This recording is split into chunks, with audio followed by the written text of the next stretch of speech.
বড় সুখের খবর গায়ে, বড় সুখের খবর গায়ে, বড় সুখের খবর গায়ে,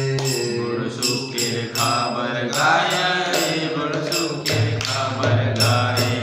সুরভি কুঞ্জতে নামের হাট খুলেছে, সুরভি কুঞ্জতে নামের হাট খুলেছে, সুরভি কুঞ্জতে নামের হাট খুলেছে, সুরভি কুঞ্জের নামের হাট খুলেছে। খোদা নিতাই, খোদা নিতাই,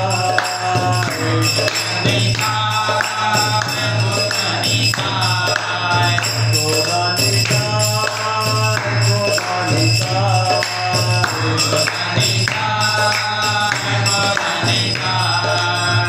বড় মজার কথা তাই, বড় মজার কথা তাই, বড় মজার কথা ছায়া, বড় মজার কথা ছায়া। শ্রদ্ধা মূল্য শুদ্ধ নাম হেই,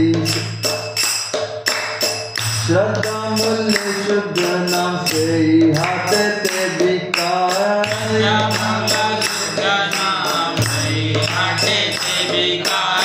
শ্রদ্ধা মূল্য শুদ্ধ নাম সেই হাতেতে বিকায়।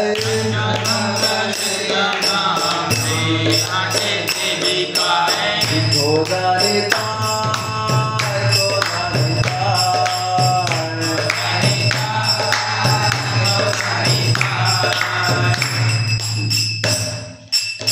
जत भक्त वृंदवासी, जत भक्त वृंदवासी,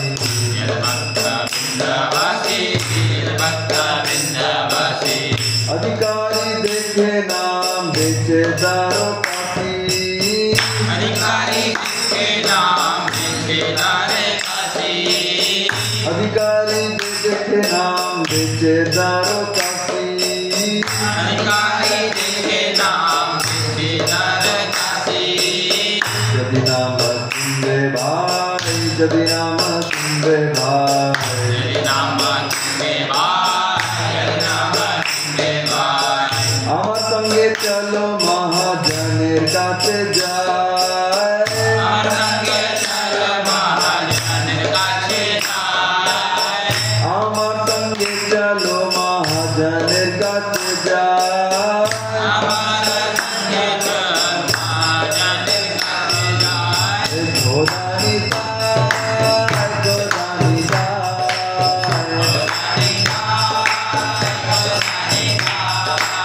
খোদা নিতাই।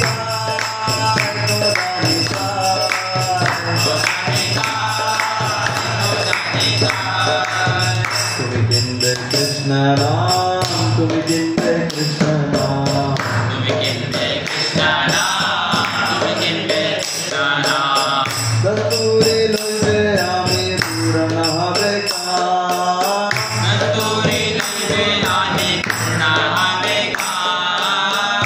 বড়দয়া নিত্যানন্দ, বড়দয়া নিত্যানন্দ, বড়দয়া নিত্যানন্দ, বড়দয়া নিত্যানন্দ।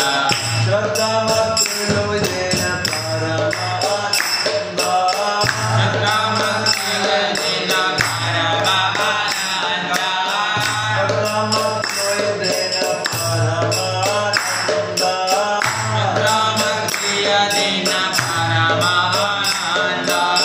খোদা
बिहारी माया जाल, बिहारी माया जाल।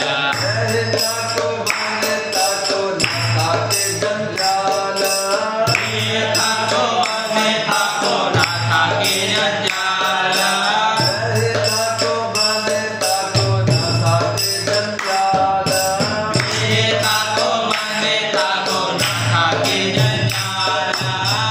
गोरारी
फर्स्ट, मैं अत्यंत आनंद में गा रहा हूँ। श्री नवद्वीप के सुरभि कुंज में हरि नाम का बाजार खुला है और श्री नित्यानंद प्रभु उसके मालिक हैं।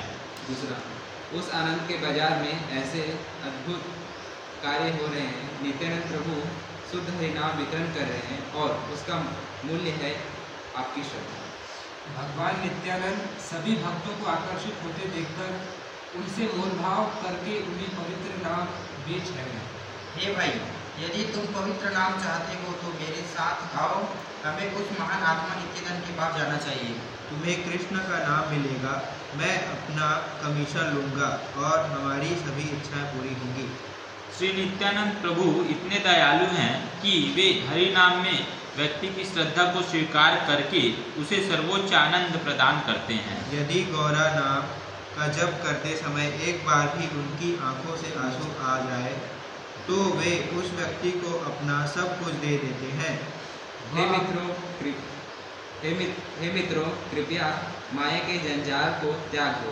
यदि आप व्यस्त हैं तो अपने घर पर ही रहो, यदि आप वैरागी हैं तो जंगल में रहो, कहीं भी रहो, कोई भी तुम्हें इस जंजाल से बांध नहीं पाएगा। अब माया के माया जाल को त्याग कर या तो गृहस्थ जीवन में रहो या सन्यासी के रूप में जंगल में रहो, क्योंकि कोई परेशानी नहीं रहेगी।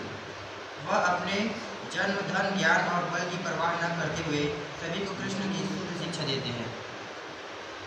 भक्ति विनोद पुकारते हैं, भगवान नित्यानंद के चरण कमलों के अलावा कोई अन्य आश्रय नहीं है। एक मिस हो गया क्या? वे उस व्यक्ति को भगवत गीता और भागवतम में दी गई श्री कृष्ण की शुद्ध शिक्षाएं प्रदान करते हैं। इस अचिंत्य कृपा को प्रदान करते समय वे किसी की जाति, धन, भौतिक ज्ञान और शारीरिक क्षमता नहीं देखते।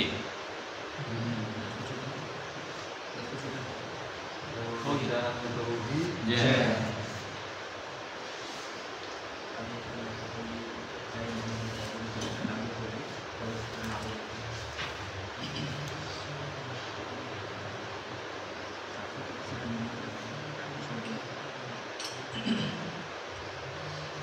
श्रील प्रभुपाद की जय। ग्रंथ श्रीमद् भागवतम की जय।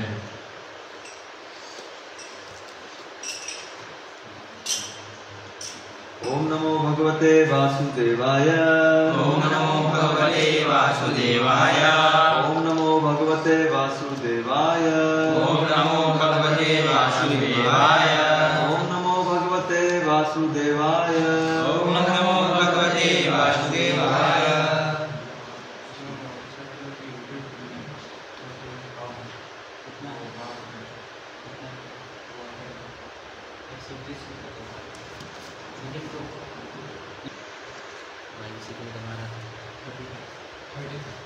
थर्टी 35।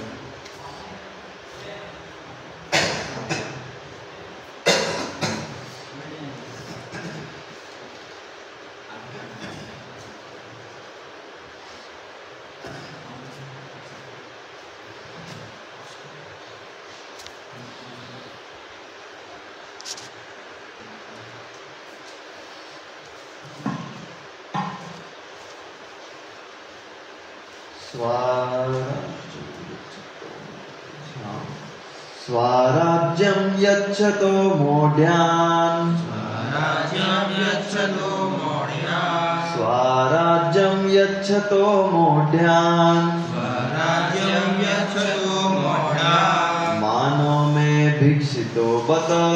मानो मे भिक्षितो बत। मानो मे भिक्षितो बत। मानो मे भिक्षितो बत। ईश्वरात् क्षीणपुण्येन। ईश्वरात् क्षीणपुण्येन। ईश्वरात् क्षीणपुण्येन। ईश्वरात् क्षीणपुण्येन। फलीकारानिवाधन।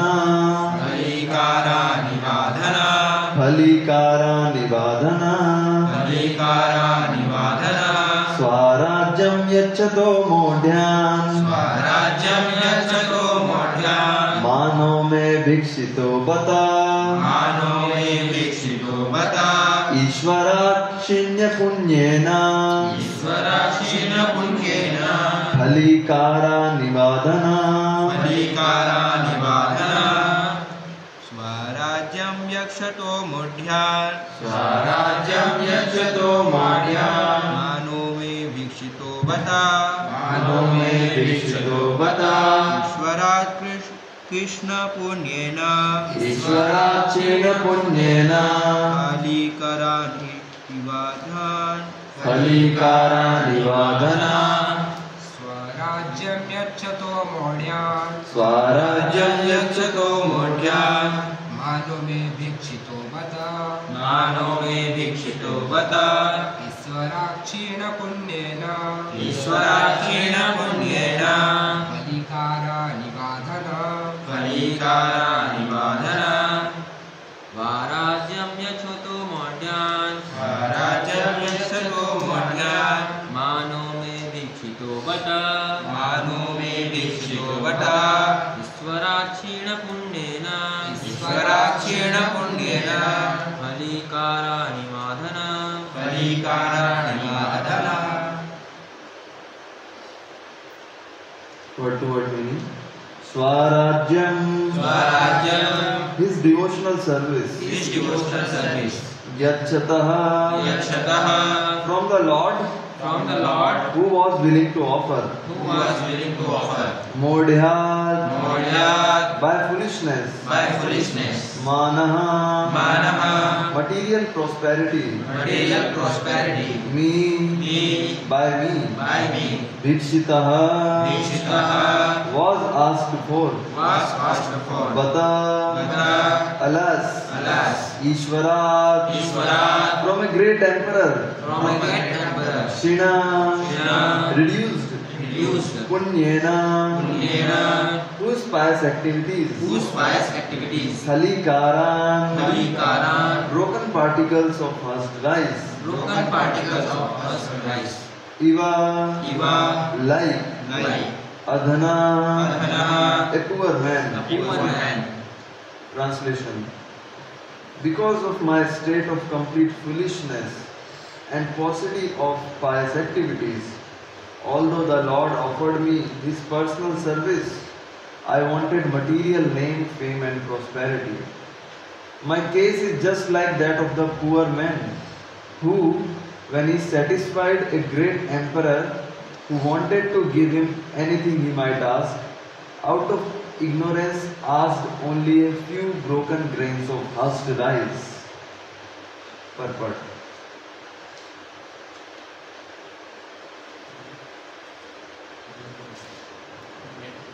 In this verse, the word Swarajyam, which means complete independence, is very significant.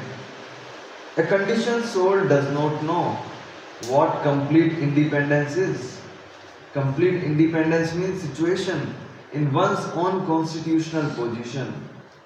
The real independence of a living entity who is part and parcel of the Supreme Personality of Godhead is to remain always dependent on the Supreme Lord, just like a child who plays in complete independence, guided by his parents who watch over him. The independence of the conditioned soul does not mean to fight with the obstacle offered by Maya, but to surrender to Krishna. In the material world, everyone is trying to become completely independent simply by fighting against the obstacles offered by Maya. This is called the struggle for existence. Real independence is to be reinstated in the service of the Lord. Anyone who goes to the Vaikuntha planets or Goloka Vrindavan planet is freely offered his service to the Lord. That is complete independence. Just contrary to this is material overlordship, which we wrongly take to be independence. Many great political leaders have tried to establish independence, but due to such so-called independence, the people's dependence has only increased. The living entity cannot be happy trying to be independent in this material world. One has to surrender, therefore, unto the lotus feet of the Lord and engage in his original eternal service. Dhruv Maharaj regrets that he wanted material opulence and greater prosperity than that of his great-grandfather, Lord Brahma. His begging from the Lord was like a poor man's asking a great emperor for a few grains of broken rice. The conclusion is that anyone who is engaged in the loving service of the Lord should never ask for material prosperity from the Lord. The awarding of material prosperity simply depends on the stringent rules and regulations of the external energy. Pure devotees ask the Lord only for the privilege of serving Him. This is our real independence. If we want anything else, it is a sign of our misfortune.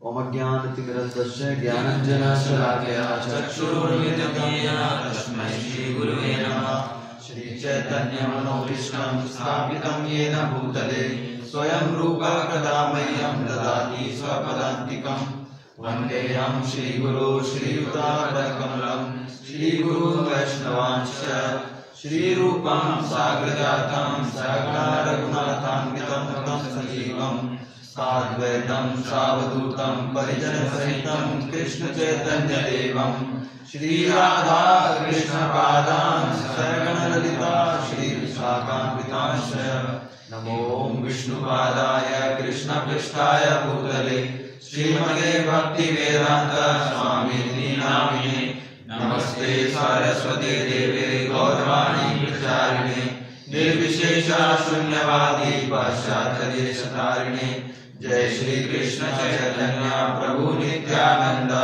Shri Advaita Gadadhara Shri Vasadi Gaur Bhaktavinda Hare Krishna Krishna Krishna Hare Hare Hare Rama Rama Rama Hare Hare। तो आज हम लोग फिर प्रतिदिन की भांति श्रीमद् भागवतम का अध्ययन कर रहे हैं। श्रीमद् भागवतम जिसको बोला गया है सारे वैदिक स्क्रिप्चर्स जो शास्त्र हैं उसका राइपन्ड फ्रूट, सारे वैदिक जो शास्त्र हैं उनका निचोड़ क्या है? श्रीमद् भागवत महापुराण है। तो जब वेद व्यास जी ने सारे ग्रंथ लिखे, वेदों की रचना की, पुराणों की रचना की, और कौन कौन से ग्रंथ लिखे हैं वेद व्यास जी ने? वेदास, उपनिषद और इतिहास, हाँ वो सब वेदों में आते हैं। और महाभारत है, पंचम वेद जिसको कहते हैं, वो लिख लिया। तो वेद व्यास जी संतुष्ट नहीं थे। वेद व्यास जी फिर भी ऐसा लग रहा था कि समथिंग इज लैकिंग, कुछ तो कमी है, मतलब अभी पूरा नहीं हुआ है। तो वो ऐसे बैठे हुए थे, थोड़ा शोकग्रस्त थे, थोड़ा लेमेंटेशन वाली सिचुएशन में थे।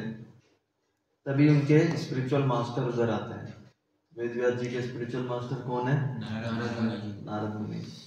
नारद मुनि उधर आते हैं। तो स्पिरिचुअल मास्टर का यही काम होता है, जो गुरु होता है, शिष्य को ऐसी टीचिंग्स देना जिससे उसका शोक जो है वो चला जाए। जैसे अर्जुन को कृष्ण ने दिया था, जब भगवत गीता का ज्ञान पूरा दे दिया तो अर्जुन क्या बोले कृष्ण को? नष्ट मोह स्मृति लब्धा। मेरा शोक और मोह वो अर्जुन वो खत्म हो गया कृष्ण अभी आपसे जो ज्ञान है वो सुन के। तो नारद मुनि जब उधर आए तो उन्होंने उनसे वेद व्यास जी ने कारण पूछा कि मेरे जो असंतुष्टि है उसका कारण क्या है? मैंने इतने शास्त्र लिख दिए, इतने वेदों को रचना कर दी, महाभारत लिख दिया, पुराण लिख दिया, फिर भी मैं असंतुष्ट क्यों मेरे अंदर हृदय के अंदर सेटिस्फैक्शन नहीं है। तो नारद मुनि ने उनको बताया कि आपने ऐसा कोई स्क्रिप्चर नहीं लिखा है जिसके अंदर एक्सक्लूसिवली भगवान की महिमा गान किया हो, where Krishna is glorified exclusively. क्योंकि वेदों में क्या है, बहुत सारी चीजें हैं वेदों में, कर्म कांड का सेक्शन है और भी बहुत सारा है। ये यज्ञ करोगे तो ये मटेरियल बेनिफिट होगा, स्वर्ग में जाओगे तो जाने के लिए ये यज्ञ करो, भौतिक लाभ चाहिए, अच्छी सेहत चाहिए तो ये, अच्छी जॉब चाहिए तो ये करो, ऐसा ऐसा अलग अलग दिया हुआ है। और फिर थोड़ा सा एक सेक्शन में कहीं कहीं एब्सोल्यूट ट्रूथ यानी कि भगवान के बारे में थोड़ा सा बताया गया है। तो वेद उनके लिए है जिनको भगवान में बिल्कुल श्रद्धा नहीं है, तो चलो ठीक है, थोड़ा बहुत अट्रैक्ट होके आएंगे कि हाँ मटेरियल गेन क्या है, और फिर धीरे धीरे अंत में उसको थोड़ा सा भगवान के बारे में पता लगेगा। तो ऐसे लोगों के लिए सिमिलरली महाभारत जो है, महाभारत में एक बीच में जो सेक्शन है वो भगवत गीता का है, लेकिन आसपास सब स्टोरीज हैं। तो स्टोरीज, ताकि हम जैसे कम इंटेलिजेंट जो लोग हैं जिनको स्टोरीज में ज़्यादा अच्छा लगता है वो थोड़ा अट्रैक्ट हो, फिर थोड़ा उनको बीच में, जैसे कई बार मम्मी क्या करती है जब बीमार होता है बच्चा तो उसको गोली नहीं देती है क्योंकि गोली उसको कड़वी लगती है, तो क्या करती है कि मिठाई के अंदर गोली छुपा के और फिर उसको मिठाई खिला देती है। तो ऐसे ही वेद व्यास जी ने महाभारत के अंदर ये किया। महाभारत में एक्चुअली महाभारत पढ़े बहुत अच्छा लगता है पढ़ने में, बहुत अच्छी ऐसी ऐसी स्टोरीज हैं, ऐसा लगता है फिल्म चल रही है। बहुत फिल्मों की कहानी फेल है, इतनी गजब की स्टोरीज हैं। और उसके बीच में कहीं पे गीता। तो कई बार कई लोग लेस इंटेलिजेंट लोग क्या करते हैं, कहानी पढ़ी, गीता का जैसे सेक्शन है स्किप किया और वो तो पर्पज ही इसका फुलफिल नहीं हुआ भगवत गीता का। तो वेद व्यास जी ने यही बोला, वेद व्यास जी को नारद मुनि ने बोला कि ऐसा कोई स्क्रिप्चर नहीं लिखा जिसमें एक्सक्लूसिवली भगवान के बारे में दिया हो, उनकी लीला, उनके पास टाइम्स, उनके बारे में एक्सप्लेन किया हो, इसलिए आप असंतुष्ट हो। क्योंकि क्या होता है कि जो हंस जो लोग होते हैं, जो कौवे होते हैं, कौवे क्या है कि गंदगी पे बैठते हैं, और हंस जो लोग होते हैं वो साफ सुथरी जगह बैठते हैं। इसलिए जो कौवे प्रवृत्ति के लोग हैं, अब देखते हैं हम सोसाइटी में जो क्रोज हैं, क्रोज मेंटालिटी के जो लोग हैं, they are more interested in newspaper, sports, Bollywood, ये सब चीज़ें, फिल्में देखना, तो कौवा मेंटालिटी के लोग। वहीं जो हंस मेंटालिटी के लोग हैं, they read scriptures, Bhagavad Gita, Shrimad Bhagavatam. तो आप सब लोग आज भागवतम में बैठे हो, तो आई थिंक आप लोग हंस मेंटालिटी में हो। तो हंस मेंटालिटी के लोग, तो ऐसा नारद मुनि ने उनको बोला, तो ऐसा कोई स्क्रिप्चर लिखो जो जिसमें भगवान को ग्लोरीफाई किया हो। तो फिर फाइनली जो वेद व्यास जी ने अपना लास्ट मतलब फाइनल जो स्क्रिप्चर लिखा, वो लिखा श्रीमद् भागवत महापुराण। और हमारा वो सौभाग्य है कि हम लोग उसको पढ़ रहे हैं। नामानि यशो निहितानि यत्, हर एक वर्ड में भगवान को ग्लोरीफाई किया गया श्रीमद् भागवतम के।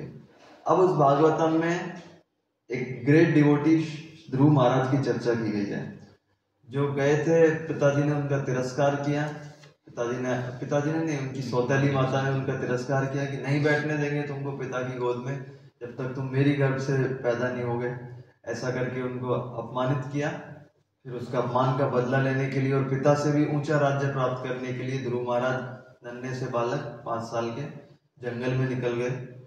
जंगल कितना घना होता है, छत्तीसगढ़ का जंगल ऐसा है दिन में भी जाने में डर लगता है, स्पेशली यहाँ तो क्योंकि नक्सलाइट्स भी हैं तो लेकिन पहले भी चोर डकैत तो होते होंगे, है ना, वो सब डर।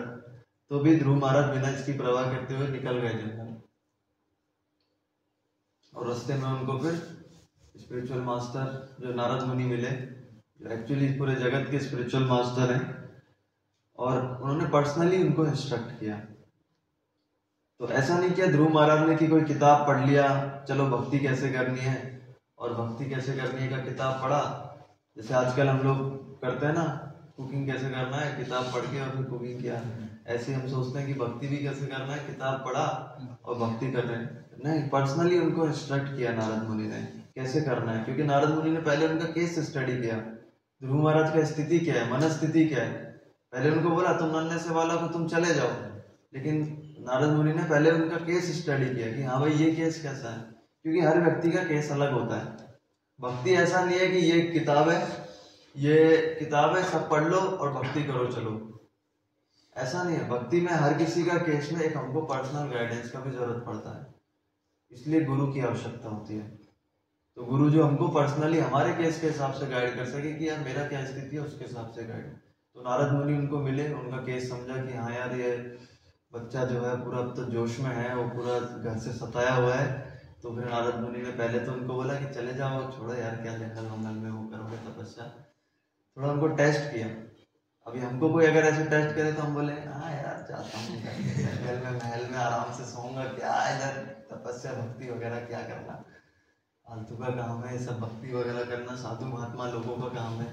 मैं तो राजा का बेटा हूँ, मैं तो अच्छा महल में पड़ा हूँ, आराम से उधर खाने पीने का भी अच्छा है, प्रसादम भी अच्छा है उधर और अच्छा व्यवस्था है। नहीं, ध्रुव महाराज बस डिटरमाइंड कि नहीं करना है बॉस, कैसे भी करना है। और ध्रुव महाराज ने बोला आपको मेरे को इंस्ट्रक्ट करिए प्लीज, मेरे को कैसे करना है, और उन्होंने इंस्ट्रक्ट किया। अब फिर जब इंस्ट्रक्ट किया तो उसके बाद में भगवान जब प्रकट हुए उनके सामने, जब 6 महीने कड़ी तपस्या की, अब देखो उन्होंने जो उनको इंस्ट्रक्ट किया गया वो उन्होंने फॉलो किया, दैट्स इट। ध्रुव महाराज का क्रेडिट इतना है कि उनके स्पिरिचुअल मास्टर ने जो उनको इंस्ट्रक्ट किया वो फॉलो किया। ध्रुव महाराज ने ऐसा नहीं किया कि थोड़ा इजी मेथड प्राप्त करने के लिए इधर उधर चला जाता हूँ, थोड़ा कुछ और मसाला किधर है, जैसे हम लोग उस दिन डिस्कस कर रहे थे माल किधर है, अच्छा रस नहीं आ रहा यार नारद मुनि की कथा में, कोई ऐसा चमक धमक वाला कोई गुरु मिले जो थोड़ा बताए, ऐसी कथा करे, ऐसी एसोटेरिक कुछ फिलॉसफी बताए जो दिमाग में मुझसे नहीं। उन्होंने समझा कि नारद मुनि मेरे को मिले तो भगवान की ये अरेंजमेंट है एक्चुअली कि नारद मुनि मुझे मिले, और that's why he is my spiritual master, he is there to guide me, so that's why I should accept his instructions and I should whole heartedly follow it. ऐसा उन्होंने सोचा और उन्होंने तपस्या किया। 6 महीने में भगवान उनके सामने प्रकट हो गए, जिनको देखने के लिए देवी देवता तक तरसते हैं। ब्रह्मा जी भी जब क्षीर सागर पे जाते हैं भगवान को देखने के लिए तो बस एक लाइट दिखाई देती है। जब कई बार जाते हैं ना, कुछ सिचुएशन खराब हो गई, सारे देवी देवता ब्रह्मा जी के पास जाते हैं, ब्रह्मा जी ये देखो ये राक्षस ने बहुत खराब काम किया हुआ है, चलो भगवान के पास कुछ तो करो। तो फिर ब्रह्मा जी सारे देवी देवताओं को लेके क्षीर सागर के तट पे जाते हैं, वहां पे जाके भगवान से प्रार्थना करते हैं। बस भगवान खुद नहीं आते हैं, मतलब एक लाइट दिखाई देती है और बस आवाज आती है कि जाओ ब्रह्मा जी मैं इस दिन प्रकट होऊंगा द्वापर युग में और तुम अरेंजमेंट करो।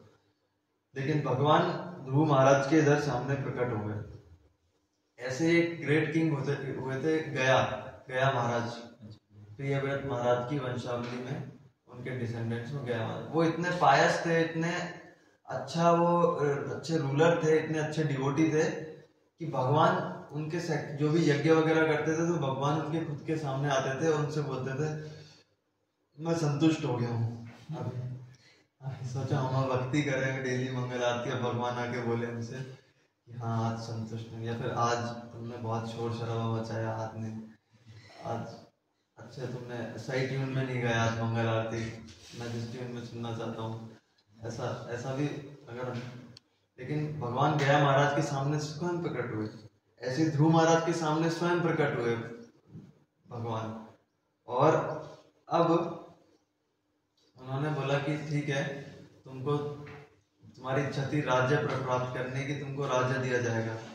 और उनको 36,000 साल तक उन्होंने अपने पिताजी के राज्य में राज्य किया। कई बार कई लोग बोलते हैं 36,000 साल तक कैसे किया है, कई जन्मों तक किया क्या? तो अभी एज जो है कलयुग में हमारा कितना हो गया है, कम हो गया है। सतयुग में एज कितना था? 1,00,000। सतयुग में 1,00,000 था, फिर डिवाइडेड बाय 10, त्रेता युग में 10,000, फिर डिवाइडेड बाय 10 द्वापर युग में 1,000, और डिवाइडेड बाय 10 कलयुग में 100 साल। और भी अभी धीरे धीरे 30 साल तक भी आगे देखो कलयुग में अगर टिक जाएंगे लोग, क्योंकि कलयुग के बारे में ऐसा बताया गया कि बुद्धि कम हो जाएगी कलयुग में, लोगों की मेमोरी कम हो जाएगी, इंटेलिजेंस कम हो जाएगी, और आयु कम हो जाएगी, और दुर्भाग्यशाली लोग हो जाएंगे। मंद सुमंद मतयो मंद भाग्य उपाद्रता कि बहुत, और हमेशा एजिटेटेड रहेंगे कलयुग में लोग। मैं देखता हूँ खुद भी, और खुद पे भी, और बाकी आसपास भी लोगों में, जैसे ट्रेन वगैरह में ट्रैवल कर रहे हैं, हमेशा एजिटेटेड रहते हैं, स्पेशली लोग मुंबई की मेट्रो में, लोकल में, और हमेशा ऐसे करते रहेंगे। फिर ऐसा उनका फेशियल एक्सप्रेशन ऐसा रहेगा, कुछ दिमाग में चलता रहेगा। फिर किसी को मैसेज करेंगे, हाँ यार तूने पैसे नहीं चुकाए क्या? फिर हमेशा एजिटेटेड, ऐसे कलयुग में लोग। तो कलयुग के लोगों का ये सिम्टम है। तो उस कलयुग तो ध्रुव महाराज ने फिर 36 ईयर्स 1000 ईयर्स के लिए रूल किया। फिर उनको ध्रुव प्लैनेट उधर मिला, और वहाँ पे वो इटरनली शाश्वत रूप से वहाँ पे उनको दे दिया गया। तो अब ध्रुव महाराज उसके बाद में रिपेंट कर रहे हैं, यार क्यों मटेरियल डिजायर को लेके भगवान के पास गया। भगवान के पास तो प्योर हार्टेडली मेरे को just for I should have desired service of God, service of Lord, भगवान की सेवा की इच्छा होनी चाहिए डिवोटी को।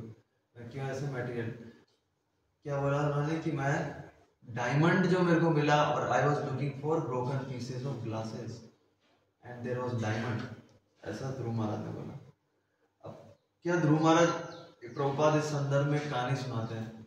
एक बार एक बूढ़ी औरत थी, बूढ़ी औरत जो थी वो ऐसे लकड़ी लेके जा रही थी, और डेली काम करती थी लकड़ी, और डेली भगवान से प्रार्थना करती थी कि भगवान आज अच्छी लकड़ी मिल जाए, और लकड़ी उठा के जबरदस्ती ऐसे लेके आना, और बेचती थी उसको शहरों में, और ऐसे अपना दिनचर्या चलाती थी। फिर एक दिन क्या हुआ, लकड़ी लेके आ रही थी तो लकड़ी उससे गिर गई, बुजुर्ग है ऐसे बेचारी रोने लग गई, हे भगवान क्या है तू सुनता नहीं है, ये बुढ़िया को क्यों इतना दुख दिया तूने, क्यों इतना मैं ऐसा है बुढ़िया, ये मेरे को इस उम्र में ये काम करा रहे हो भगवान, क्यों क्यों? भगवान को ऐसे उसने पुकारा, तो भगवान सोचे यार चलते हैं तो हेल्प करने के लिए भगवान आए, सामने प्रकट हुए, हे बुजुर्ग औरत तेरे को क्या चाहिए बोल। तो बुढ़िया भगवान ने बोला तेरे को जो चाहिए वो मिलेगा, तू बोल क्या चाहिए। अरे क्या चाहिए, क्या दिख नहीं रहा क्या आपको, ये लकड़ी नीचे गिर गई है, इसको ऊपर उठाओ, मेरे से नहीं उठ रही है। भगवान बोले इसके लिए मैं तेरे को जो चाहिए वो बोल। वो बोल नहीं मेरे को लकड़ी बेच के आनी है जंगल शहर में, ये मेरे को दे दो। सो समटाइम्स कई बार ऐसा होता है कि जो सामान्य लोग हैं उन लोग वो भी भगवान के पास जाते हैं, पूरी तपस्या करते हैं, भगवान से प्रार्थना करते हैं, और भगवान से क्या मांगते हैं कि ये जो बोझ है इसको वापस मेरे सिर पे रख दो। तो मैटेरियल इच्छा को पूरा करना एक तरीके से वो बोझ को वापस सिर में रखना है। जैसे मैंने कई लोगों को देखा है कि भगवान क्या चाहिए, भगवान बस जॉब लगवा दो, बहुत मेहनत करना चाहता हूँ मैं लाइफ में मैं जॉब बेसिकली उसके पीछे का जो जॉब करना का इच्छा बोल रहा है, उसके पीछे का सबटेक्स्ट क्या है, मैं अच्छा मेहनत करूंगा, मैं अपने बॉस को अच्छे से सेटिस्फाई करूंगा, संतुष्ट करूंगा, बस मुझे काम दे दो भगवान, जॉब दिलवा दो। तो मेनली वो क्या गुड़िया की तरह क्या बोल रहा है, वो जो बोझ मेरे सिर से नीचे गिर गया है उसको वापस मेरे सिर पे रख दो। वो कुछ भी मांग सकता था भगवान से मांग सकता था कि भगवान ये जॉब करना ही ना पड़े, ऐसा कुछ इंतजाम कर दो, या कुछ भी मांग सकता था वो कि मटेरियल रिस्पॉन्सिबिलिटीज जितनी भी है मेरी, सबसे मेरे को मुक्ति दिलवा दो। या फिर कुछ भी मांग सकता था कि भगवान मेरे को आनंद चाहिए, अब आप बताओ मेरे को लाइफ में कैसे ब्लिस मिलेगा। लेकिन हम लोग क्या करते हैं, जो कई बार कई लोग हैं, भगवान मैं उदास हूँ, मैं डिप्रेस्ड हूँ, मेरे को लगता है कि मेरे को एक गर्लफ्रेंड होनी चाहिए। उस वक्त भगवान ये सोचते होंगे तू ऑलरेडी उदास है, तुम ऊपर से तो नहीं कर। तो कई बार कई लोगों का ऐसे डिजायर्स रहते हैं। तो ऐसे ही इसमें भगवान कह रहे हैं कि my case is just like that of a poor man who, when he satisfied a great emperor who wanted to give him anything he might ask, out of ignorance asked only a few broken grains of husked rice. चावल की खेती किया है क्या आप लोगों ने? किसी है आपके घर में? चावल का वो रहता है, उसको कूटते हैं क्या, और फिर उसमें से चावल निकलता है। चावल निकल गया, अब वो बचा, अब उसको कूटने से चावल निकलेगा? तो वो ऐसे ही कंपेयर कर रहे हैं इसमें ध्रुव महाराज कि मैंने वो भूसा मांगा जिसको और कूटने पे कुछ नहीं निकलेगा। ऐसी मटेरियल डिजायर्स हैं, हमारे पूरा करने से हमको और खुशी नहीं मिलेगी उससे। आगे जाके श्रीमद् भागवतम में एक श्लोक आता है जिसमें ऐसा बोला गया है, न जातु कामा कामानाम उपभोगेन शम्यति हविषा कृष्ण वार्तमेय भूया एवा अभिवर्धते। तो उसमें बहुत ही देखो बहुत इंटेलिजेंट बात बोली गई है, बहुत जो हमारे लिए लाइफ के लिए कितनी हम सीख सकते हैं इससे, कि जो मटेरियल डिजायर्स है ना, मटेरियल डिजायर्स जो है वो मटेरियल डिजायर हम सोचेंगे कि हम मटेरियल डिजायर को पूरा कर लें तो हमको संतुष्टि मिल जाएगी, ऐसा नहीं है। जैसे आग में अगर आप घी डालोगे तो उससे आग बढ़ती है, वैसे ही मटेरियल डिजायर को हम पूरा करने के लिए जाएंगे तो मटेरियल डिजायर्स और बढ़ेंगी। This is the nature of material desire, ये स्वभाव है भौतिक इच्छाओं का।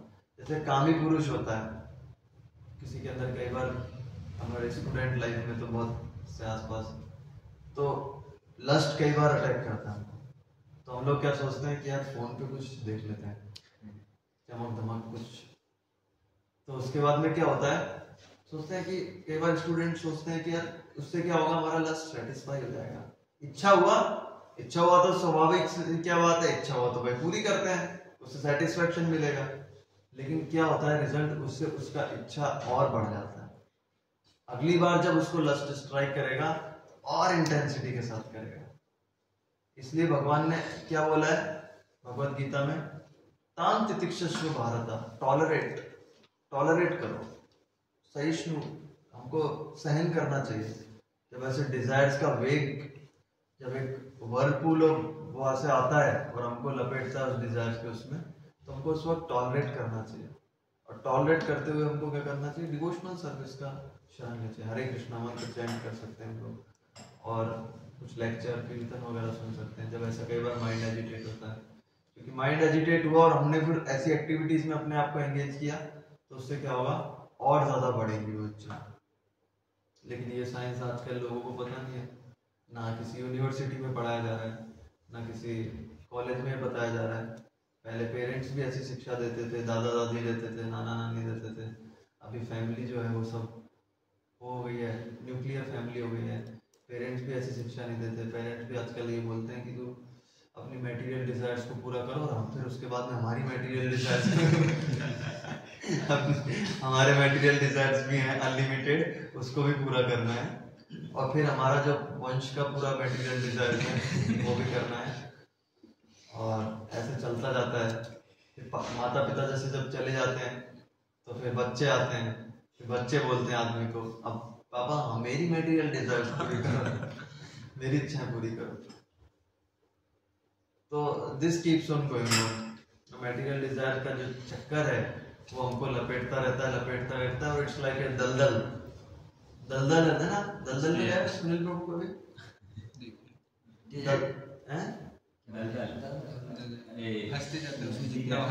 दलदल में क्या होता है कि दलदल में आप फंसे तो उसके बाद में क्या होता है कि आप जैसा जितना निकलने का प्रयास करोगे और अंदर जाओगे। तो क्या तरीका है दलदल में से निकलने का, शांत रहोगे तो भी इतना सोचना ही नहीं है, वो दलदल का नेचर ही वो अपने आप आपको डुबाएगा। क्या तरीका है दलदल से कैसे, किसी के हेल्प लेना पड़ेगा। हाँ, we should cry, अरे बचाओ निकालो मेरे को इधर से बाहर। तो this material world is like a दलदल। यहाँ पे मटेरियल डिजायर्स का एक वेव्स है, वो कंटिन्यूअस वेव्स है जो हमको अफेक्ट करता है। कई बार मैं देखता हूँ कि हम लोग ऐसी संगत में रहते हैं ना, कई बार तो अपने आप वो वेव्स हमको भी अटैक करता है, और हमारे माइंड में भी कई बार कई चीजों की इच्छा नहीं करते हम, और अपने आप वो इच्छा प्रोड्यूस हो जाती है। हम लोग, जैसे मैं सोच रहा हूँ कि यार मंदिर जाना है, आसपास के लोगों ने बोला कुछ प्लान बनाए, अरे यार आज क्रिकेट का मैच है, आज तो वर्ल्ड कप है, ये है वो है। वो वेव्स जब आती है तो मैं भी सोचता हूँ छोड़ो ना यार, मंदिर तो डेली जाता हूँ, अपन भी क्रिकेट चलता है। कई बार इनफैक्ट ऐसा भी होता है, मान लो आपके पास में 10 लोग बैठे हुए हैं, उन्होंने बोला भी नहीं कुछ भी, लेकिन उनके सबके माइंड में कुछ चल रहा है, प्लान मटेरियल कुछ प्लान चल रहा है कि आज डिस्को जाना है या मूवी देखने के लिए जाना है। आपके दिमाग में ये प्लान था कि आज मुझे थोड़ा यार काफी दिन हो गए भगवत गीता नहीं पढ़ा मैंने, भगवत गीता पढ़ना है। तो उनके दिमाग में जो चल रहा होगा वो आपको भी इन्फ्लुएंस करेगा, because waves are there, waves है वो सब। तो ये ऐसा नेचर है। तो दलदल में जब हम फंसते हैं तो हमको क्या करना चाहिए? Should cry. तभी तो हम लोग बोलते हैं Hare Krishna Krishna Krishna Krishna Hare Hare, Hare Rama Rama Rama Hare Hare. We cry to Krishna. क्या ऐसा हो सकता है कि आप भी दलदल में फंसे हो और एक आपके बाजू में दूसरा भी दलदल में फंसा हुआ है, वो आपको निकाल सकता है? तो इस वर्ल्ड में सब लोग हम दलदल में फंसे हुए हैं, और हम सोचते हैं कि ये मेरा को हेल्प करेगा, ये मोदी जी मेरे को निकालेंगे दलदल से, या फिर गवर्नमेंट अभी अच्छी आई है, और अभी आजकल के युवाओं के लिए अच्छी स्कीम्स निकाला है गवर्नमेंट वो हमको दलदल से निकालेंगे, या फिर मेरे रिलेटिव्स, मेरे फ्रेंड्स मेरे को दलदल से निकालेंगे, या फिर मेरे सीनियर्स टीचर्स मेरे को दलदल से निकालेंगे, या फिर पेरेंट्स हैं ये मेरे को दलदल से। वो तो खुद तुम्हारे बगल में दलदल में वो डूब रहे हैं, वो खुद भी। इसमें दलदल से हमको डिवोटीज या फिर कृष्णा निकाल सकते हैं। दिस इज लाइक ए दलदल। सो वी शुड अंडरस्टैंड, हम लोगों को समझना चाहिए मटेरियल वर्ल्ड किस तरह से डिजाइंड है। Material world is designed in such a way कि हमारे ऊपर एक के ऊपर एक इच्छा लाद के और हमको कैसे और ज्यादा फंसाया जाए। तो हम ऐसे उन इच्छाओं को पूरा करने जाएंगे तो मतलब क्या हुआ, वो जो बोझ है वो अपने ऊपर दोबारा डालने के लिए बोल रहे हैं। Rather we should surrender to God. देवी मेषा गुणमयी मम माया दुरत्यया मामे वे प्रपद्यन्ते माया में तथा। ये जो मटेरियल वर्ल्ड है, मटेरियल एनर्जी जिसको बोलते हैं हिंदी में माया, ये बहुत खतरनाक है। इससे 1 to 1 हम पंगा नहीं ले सकते। आज आवाज तो मैं भक्ति करके आया हूँ, आज पंगा लेता हूँ, बताओ कौन से नहीं। वो माया ऐसे लपेटेगी तुम, हमको इतना मटेरियल डिजायर्स देगी, अननेसेसरी मटेरियल डिजायर्स, और उसकी वजह से माइंड एजिटेट रहेगा। मटेरियल डिजायर्स का क्या रहता है कि जब पूरा हो जाती है इच्छा, जैसे मान लो मेरे को डिजायर हुआ कि यार रसगुल्ला खाना है, तो रसगुल्ला खाने के लिए गया मैं मार्केट, तो एक रसगुल्ला खाया तो ऐसा लगेगा यार सेटिस्फेक्शन नहीं मिला यार, एक और खाता हूँ। एक नंबर आता है, उससे अगर आपने उस नंबर तक खाया तो ऐसा लगेगा कि थोड़ा और जैसे उस नंबर को क्रॉस किया तो ऐसा लगेगा यार ज्यादा हो गया यार, नहीं खाना चाहिए। पता नहीं हम लोगों के साथ हुआ है नहीं हुआ, मेरे साथ तो हमेशा ऐसा कि वो कोई भी चीज खाते हैं हम लोग तो एक पर्टिकुलर क्वांटिटी से ज्यादा, फिर देन वी फील रिग्रेट किया नहीं लेना चाहिए था, और उससे कम रहता है तो फिर रहता है कि सेटिस्फेक्शन थोड़ा हो गया। So material desires are like this कि भौतिक इच्छाएं जो होती हैं पूरा हो जाती हैं तो फिर तो भी अनसेटिस्फेक्शन रहता है। तभी तो देखो आप, जैसे ये जो गर्लफ्रेंड बॉयफ्रेंड का रिलेशनशिप है, गर्लफ्रेंड बॉयफ्रेंड के रिलेशनशिप के बारे में मैं कई बार सोचता हूँ कि अब ठीक है वो लड़की है, वो सुंदर है बहुत, ठीक है लड़का, आजकल ये वाले केस बहुत आ रहे हैं कि लड़के ने लड़की को मर्डर कर दिया, उसकी लाश को दफना दिया कहीं पे। ये बहुत केस आ रहे हैं, उसके टुकड़े कर दिए ऐसा करके। ये ऐसा मैं सोचता हूँ कई बार कि कैसी मन स्थिति से वो गुजर रहा होगा कि एक लड़की है जो बहुत सुंदर है, लड़की के पीछे पूरी दुनिया पागल है, पूरे संसार वुमेन के अराउंड रिवॉल्व हो रहा है, उसको मारने की कैसे सोचता होगा बाद में। तो सोचो इस हद तक वो फ्रस्ट्रेट कर देती होगी उसको मतलब इस हद तक फ्रस्ट्रेट हो जाता होगा वो, उसकी गलती नहीं है, वो गलत जगह हैप्पीनेस ढूंढ रहा था, इस वजह से वो इस हद तक फ्रस्ट्रेट हो जाता है कि मार ही नहीं पड़ता, मार ही देता है वो उसको, ऐसा इस हद तक, क्योंकि गलत जगह वो उसने गलत जगह सोचा कि मेरे को यहाँ खुशी मिलेगी, नहीं उधर फिर उसको देखता है कोई खुशी नहीं है इधर, तो क्या खुशी है, या तो उसके पास दूसरा ऑप्शन होता है ब्रेकअप करो, दूसरी लड़की में शायद खुशी मिलेगी, इसके अंदर कुछ कमी थी शायद, दूसरी तीसरी चौथी, ऐसा आदमी सोचता है। और नहीं, अगर नहीं उसको उसकी डिजायर पूरी होती तो डिससेटिस्फेक्शन रहता ही है लाइफ में। कई बार कई लोग मिलते हैं, क्या किया यार जीवन में, कुछ नहीं किया, एक गर्लफ्रेंड तक नहीं बनाई क्या किया लाइफ में, ऐसा कई बार बोलते हैं। आजकल अलग हो गया है, आजकल जैसे कई लोग अलग अलग चीजों के लिए बोलते हैं। तो इधर भगवान प्रभुपाद जी लिख रहे हैं पर्पट में कि अगर हमको माया से बचना है तो माया से बचने का तरीका नहीं है कि हम फेस टू फेस भिड़ जाएं उससे, भगवान की शरण लें हम लोग, कृष्णा की शरण, क्योंकि कृष्णा जो है वो 3 गुणों से ऊपर है, माया के प्रभाव से ऊपर है, बोझ दलदल में नहीं है, तो he can save us from maya, वो हमको बचा सकते हैं। ठीक है, हरे कृष्णा। तो आपका कोई प्रश्न या कोई कमेंट या कोई